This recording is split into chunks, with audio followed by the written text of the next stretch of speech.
नमस्कार स्टूडेंट्स। आज current affair लेते हैं जो आपके प्रत्येक एग्ज़ाम में मोस्ट इम्पोर्टेंट भूमिका निभाते हैं। पूरा देखें वीडियो, लाइक करें, शेयर करें और सब्सक्राइब भी करें और कुछ कमी हो तो ज़रूर बताएं। गणेश विलास लिंगरे को स्टार 2020 सर्टिफिकेट दिए। World book of record London ने, महाराष्ट्र के थे ये, सोलापुर के ये सामाजिक कार्यकर्ता थे गणेश विलास लोंगरे ना, इनको सर्टिफिकेट प्रदान किया गया था। 2017 में स्थापित संगठित मानवता और सार्वभौमिक शांति के लिए दिया गया है।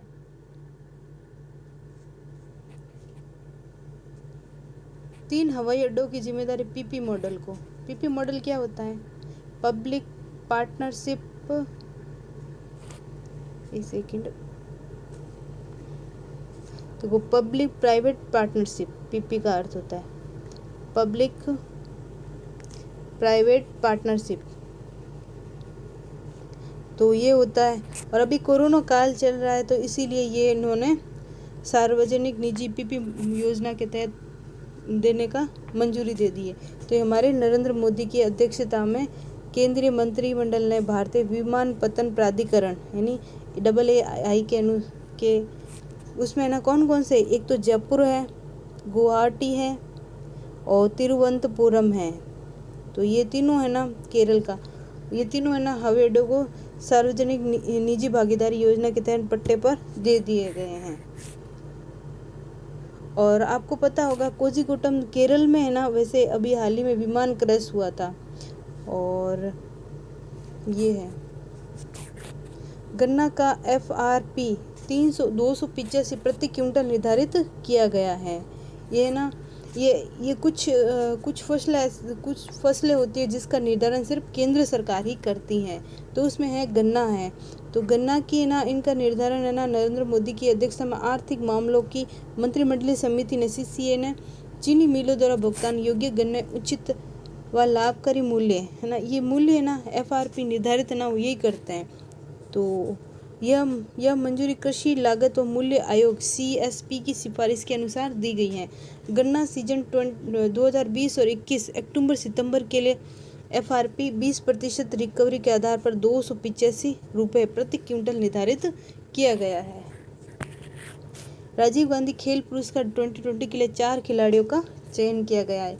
ये खेल पुरस्कार है राजीव गांधी, और रत्न पुरस्कार खेल रत्न पुरस्कार है, ये 4 खिलाड़ियों को दिया गया है। जिसमें ना कौन कौन है, देखो भारतीय क्रिकेटर रोहित शर्मा हैं, विनेश फोगाट जो पहलवान है, रोहित शर्मा क्रिकेटर हैं, विनेश फोगाट है आपकी पहलवान है।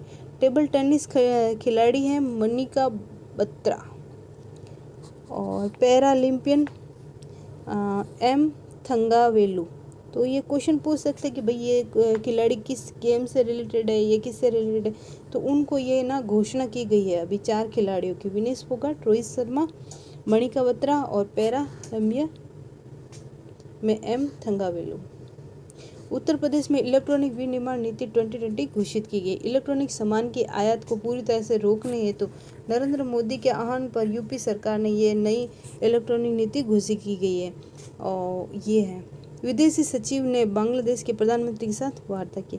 बांग्लादेश के प्रधानमंत्री कौन है? शेख हसीना, जो तीसरी बार वो प्रधानमंत्री बनी है आपके, और उन्होंने ना बैठक की है। और हमारे विदेश सचिव कौन? हर्षवर्धन सिंह श्रृंगाल। तो उनके साथ मुलाकात की है। तो उन्होंने ना इस मुलाकात के दौरान है ना उनके दोनों के परस्पर हित संबंधी मुद्दे थे। कोरोना महामारी को नियंत्रण कर पाने में सहयोग, कोविड-19 के बाद अर्थव्यवस्था को पटरी पर लाने से संबंधित चर्चा हुई थी। देखो विश्व मानववादी दिवस का इतिहास। देखो हाल ही में ना 19 अगस्त को विश्व मानववादी दिवस मनाया गया था। ये कौन मनाता है? ये वर्ल्ड ह्यूमैनिटी डे मनाता है, और ये डे मनाया जाता है 19 अगस्त को मनाया जाता है।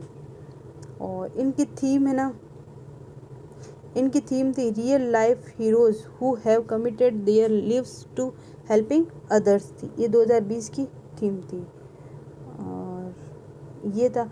और इसका इतिहास देखे ना, इनका उद्देश्य देखे ना, तो ये ना मानवीय कर्म, देखो उन मानवीय कार्मिकों को उचित सम्मान देना जिन्होंने मानव मात्र की सेवा में अपना पूरा जीवन लगा दिया है। तो विश्व मानवतावादी दिवस है और इनका इतिहास देखें ना आप, तो यूएनओ संयुक्त राष्ट्र महासभा ने इनको 2008 में मनाए जाने की शुरुआत की थी, क्योंकि आपको पता होगा 2003 में बगदाद है जो बगदाद में संयुक्त राष्ट्र मुख्यालय है वहाँ पे, तो मुख्यालय पे ना बमबारी हुई थी। इस वजह से उन्हें इस बमबारी में इराक में संयुक्त राष्ट्र के शीर्ष राजदूत सर्जियो वीना डी मल्लो समेत 12 अन्य मानवतावादी कर्मी मारे गए थे। बहुत बड़ा हमला था, तो इस वजह से उन्होंने मनाने की घोषणा की गई है। आरबीआई ने खुदरा भुगतान को नियंत्रित करने के लिए एक अखिल भारतीय संगठन प्रारंभ किया गया है। आरबीआई अखिल भारतीय संगठन है, तो इसके अनुसार ना 500 करोड़ रुपए की शुद्ध लागत वाली कंपनी इस तरह खुदरा भुगतान प्रणाली का गठन करेगी जिन्हें प्रबंधन और संचालन करने के पात्र होंगे। इसके अंतर्गत है ना आपको एटीएम है, पॉज है, आधार से जुड़ी भुगतान है, प्रेषण सेवाओं को शामिल किया जाएगा। और इस संगठन इसमें ना धोखाधड़ी जालसाजी से निपटने के लिए राष्ट्रीय व अंतर्राष्ट्रीय घटनाक्रम की निगरानी भी करनी होगी ताकि समूची अर्थव्यवस्था पर इसका बुरा प्रभाव नहीं पड़े। आरबीआई कंपनी ने इसके लिए कंपनियों से फरवरी 2021 तक आवेदन आमंत्रित किए हैं और कहा है कि इस तरह के संगठन के प्रमोशन देश में रहने वाले भारतीय नागरिक ही हो सकते हैं। भारतीयों को आत्मनिर्भर बनाने की बात जो अभियान चला है ना, उनके अकॉर्डिंग ये कार्य कर रहा है आरबीआई। और दोस्तों आरबीआई ना सबसे बड़ी बैंक है।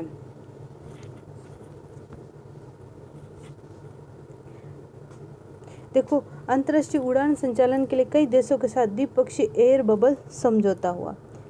तो ये समझौता होने का कारण था स्टूडेंट्स, क्योंकि कोविड-19 की वजह से बहुत सारे देश है ना वो हो गए हैं, तो अर्थव्यवस्था सबकी डगमगा गई है। तो इस वजह से इनको मध्य ना वो उड़ान वापस कर भरने के लिए ना सब देशों के मध्य ना वो बातचीत समझौता हुआ है। तो भारत अंतर्राष्ट्रीय उड़ानों के संचालन के लिए ऑस्ट्रेलिया, जापान, रूस, दक्षिणी कोरिया, थाईलैंड, सिंगापुर सहित 13 देशों के साथ द्विपक्षीय एयर बबल समझौता बातचीत कर रहा है।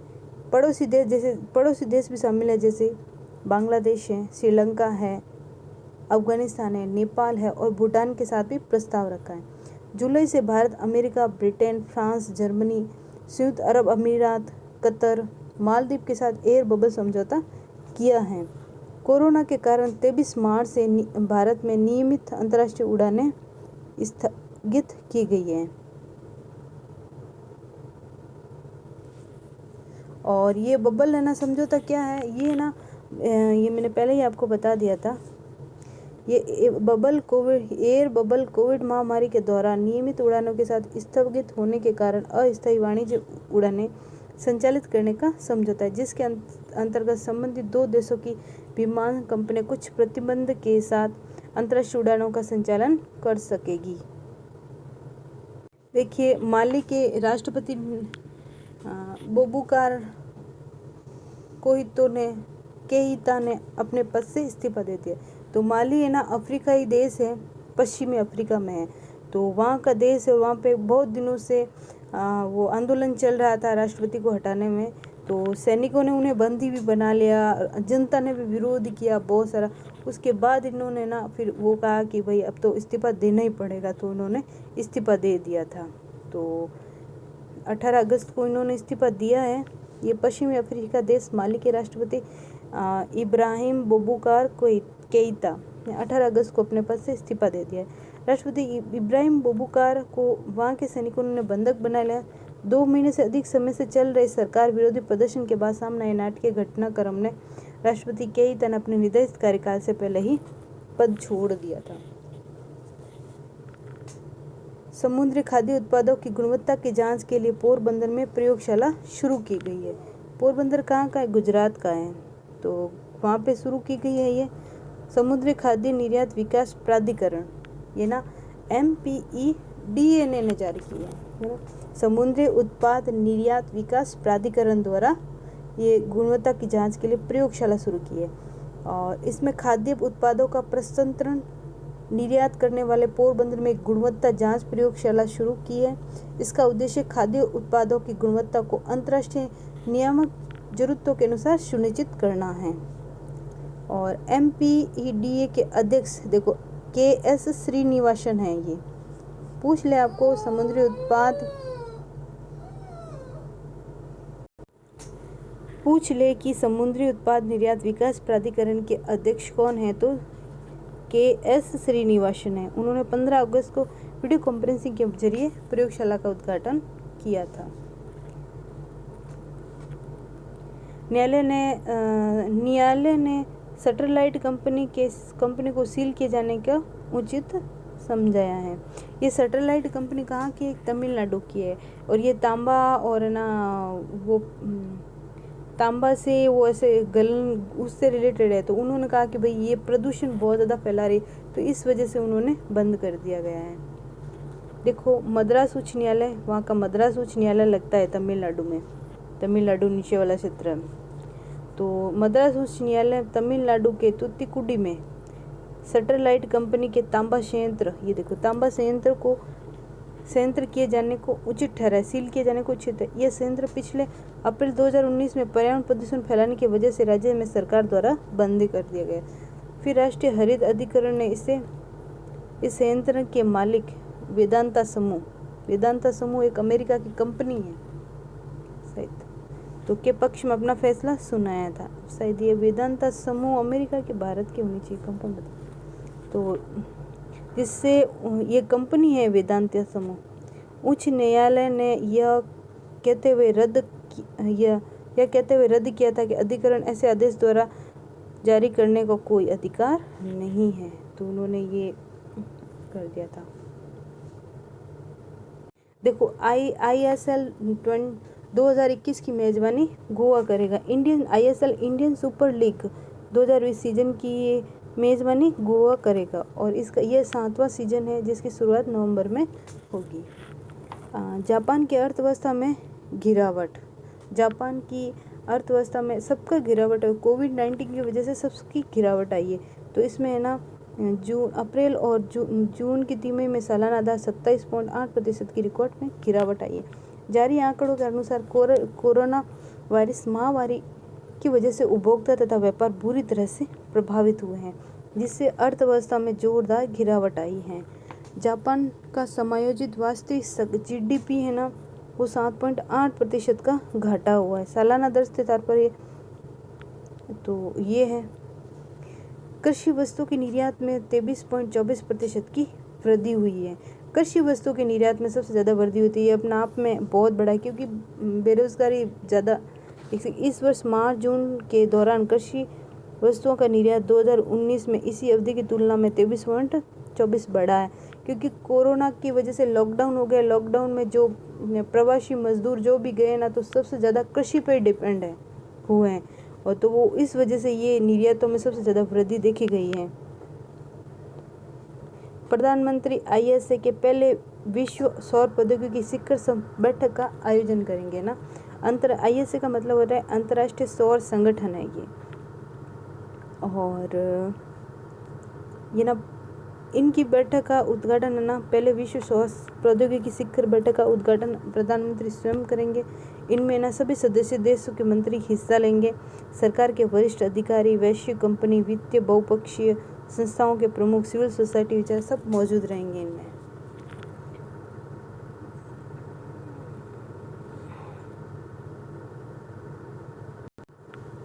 देखिए, न्यायालय ने PM चेरीज में जमा धनराशि को NDR में स्थानांतरित करने का निर्देश से इनकार कर दिया है। उच्चतम न्यायालय ने कोविड-19 की राहत के लिए गठित PM केयर निधि में जमा धनराशि को राष्ट्रीय आपदा कार्रवाई कोष में स्थानांतरित करने का निर्देश कर देने से इनकार कर दिया गया। न्यायमूर्ति अशोक भूषण व न्यायमूर्ति R सुभाष रेड्डी और MR शाह की एक पीठ संगठित की गई 3 सदस्य। देखिए स्टूडेंट्स, कभी भी सुप्रीम कोर्ट का न्यायालय का कुछ भी मामला होता ना, नॉर्मल मामला, तो उसमें 3 सदस्य सुप्रीम कोर्ट के जज होते हैं। लेकिन जब ये मामला अदर मतलब इसकी कमेटी होती है, लेकिन ये मामला जब सुप्रीम कोर्ट के जजों की नियुक्ति का होना, तो उसमें 5 न्यायाधीश होते हैं, वरिष्ठ न्यायाधीश होते हैं। है ना। तो ये थोड़ी ध्यान रखने वाली बात है। तो इसमें ना इन्होंने इनकार कर दिया गया, एक पीठ गठित हुई थी वो है, और चंदा चैरिटी ट्रस्ट की निधि है। पीएम केयर, देखो ना, पीएम केयर में दिए गए चंदा है ना, चैरिटी ट्रस्ट है, ये उसकी निधि है। तो इस वजह से उन्होंने मना कर दिया। और ये इस वजह से मना किया कि सरकार ने कोविड-19 के आपात में सहायता के लिए पीएम चेरिस निधि नाम से एक ट्रस्ट का गठन किया था, है ना। तो इस निधि को एनडीआरएफ में स्थानांतरित करने के लिए उच्च न्यायालय ने जनहित याचिका दायर की थी। तो जनहित याचिका दायर की थी, और ये न्यायालय ने कहा कि एनडीआरएफ में अंशदान करने पर कोई कानूनी पाबंदी नहीं है, और स्पष्ट किया है कि पीएम चैरिटी में निधि में जमा की गई धनराशि एनडीआरएफ में पूरी तरह भिन्न है। उन्होंने बताया कि ये बिल्कुल अलग है जो चैरिटी है, तो इस वजह से उन्होंने इन आपदा में यूज़ करने से मना कर दिया है सुप्रीम कोर्ट ने। और उन्होंने कहा है कि कोविड-19 के लिए राष्ट्रीय योजना बनाने के लिए याचिकाकर्ताओं के अनुरोध पर उच्च न्यायालय ने व्यवस्था की कि केंद्र द्वारा तय की गई योजना महामारी निपटान के लिए पर्याप्त है।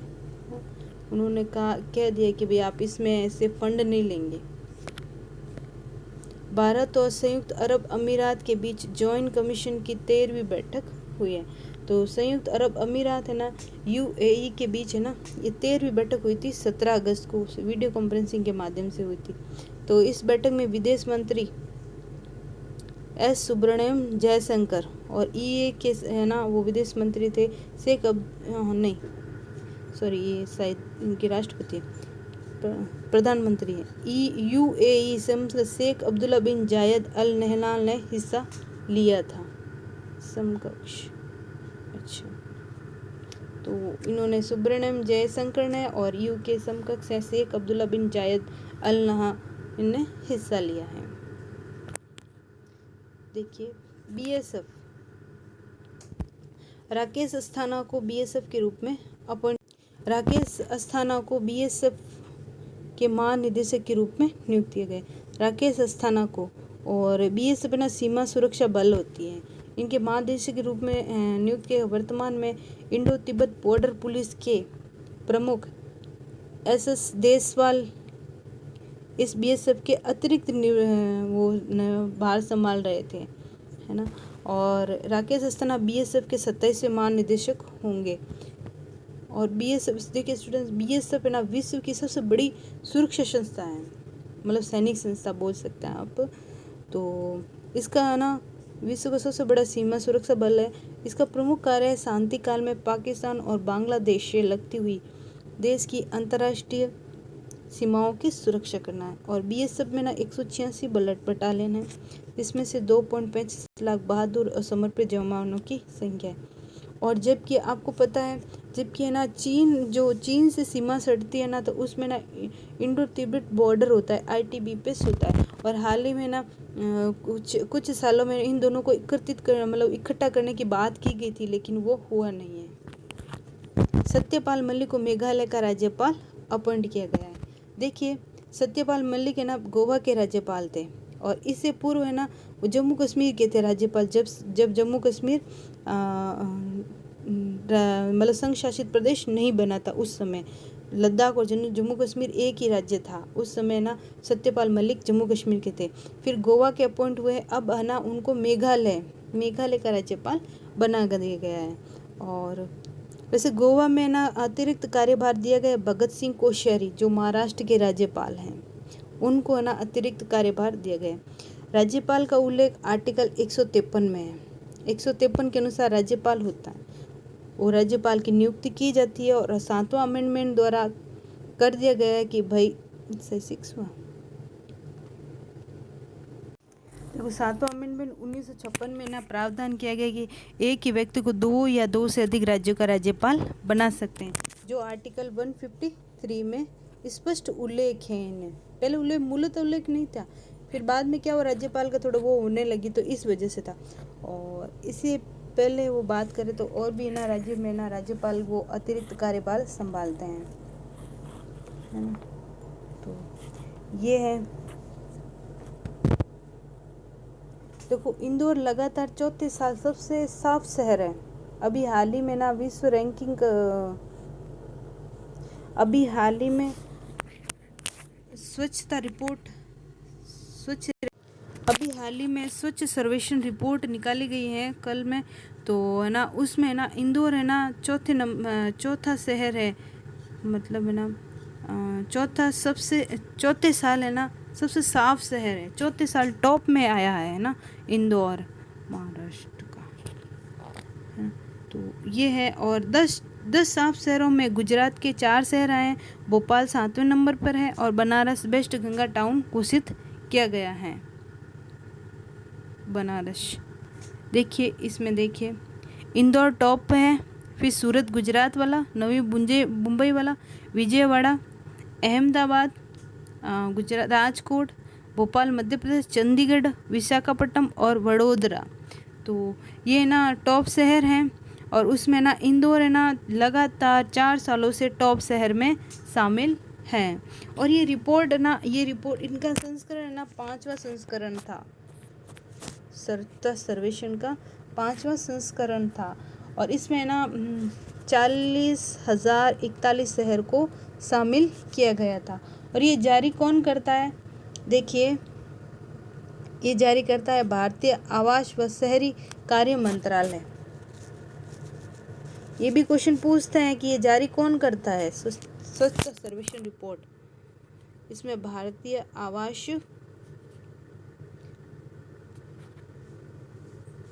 आवास व शहरी कार्य मंत्रालय,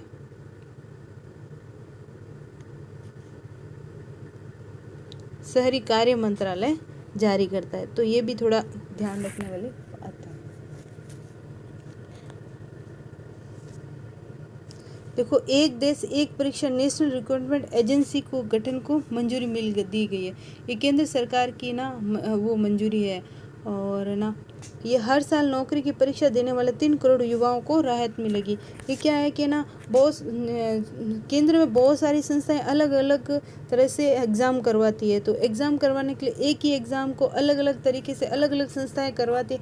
इसीलिए उन्होंने एक देश एक परीक्षा का आयोजन मतलब गठन वो एजेंसी बनाने का NRA बनाने का मंजूरी दी गई है केंद्र सरकार ने। तो ये बन जाने से फिर बहुत ज़्यादा सॉल्यूशन हो जाएगा, इसमें ज़्यादा प्रॉब्लम नहीं। एक ही परीक्षा होगी, स्टूडेंट्स को एक ही परीक्षा देनी पड़ेगी, और फिर वो हो जाएगा, इनका ज़्यादा वो वाली बात नहीं रहेगी। देखिए, कैंसर पर रिपोर्ट ना, कैंसर पर रिपोर्ट, अगले 5 साल में देश में 12% कैंसर के मामले बढ़ेंगे। जैसे कैंसर सबसे ज़्यादा हो रहा है, बढ़ रहा है जिस तेज़ी से देखें तो, और सबसे ज़्यादा देश में क्या सब जगह भी है। तो 2025 तक 12% मामले बढ़ेंगे, पता नहीं रीज़न क्या। 15 लाख मतलब 15.7 लाख लोग हो जाएंगे, और सबसे ज़्यादा तंबाकू से है। तंबाकू जो करते ना यूज़, ये सिगरेट है, जो कुछ भी है, जो पान वगैरह पान तो नहीं होता, वो जो पान में यूज़ में लेते हैं जो, तो वो है। तो देश में 27% कैंसर तंबाकू में होता है, और तंबाकू में टोबैको कैंसर से 35,000 लोगों की मौत होती है, जिसमें से 10,000 कैंसर मरीजों में से 7 की मौत हो ही जाती है। भारत में 2,000 कैंसर मरीजों का एक महज डॉक्टर है, मतलब डॉक्टर की भी मौत कैंसर की वजह से ही होती है, डॉक्टर भी शामिल है इसमें।